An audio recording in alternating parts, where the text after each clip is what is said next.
সাধারণ মানুষ জ্বালানি তেল পাচ্ছে না, বিশেষ করে পেট্রোল এবং অকটেন।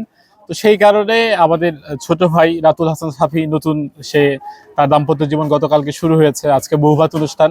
আমরা চাচ্ছিলাম যে সে যেহেতু নতুন করে শ্বশুর বাড়ি যাবে, নতুন বউ নিয়ে কিছু কিছু জায়গায় সে ঘুরবে, তো তার সংকট নিরসনে কিছুটা স্বস্তি যাতে করে 1-2 দিন সে মোটরসাইকেলে করে তার সহধর্মিণীকে নিয়ে ভালো ভালো জায়গায় যেতে পারেন, তার শ্বশুর বাড়িতে যেতে পারেন।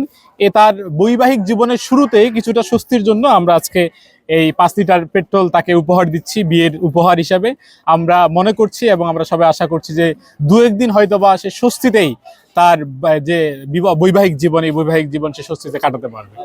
এটা হচ্ছে একটা ব্যতিক্রম ধর্মের উপহার। আর আমার এলাকায় খুব তেল সংকট, আমার জন্য খুব ভালো হয়েছে, আলহামদুলিল্লাহ, তাদেরকে ধন্যবাদ।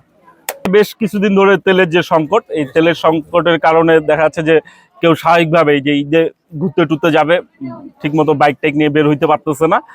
এই কারণে ছোট ভাই বিয়েতে আমরা কয়েকজন মিলে এই তেলটা উপহার দিলাম, যেন ভাই তার ওয়াইফকে নিয়ে একটু স্বাচ্ছন্দ্যে ঘুরতে পারে।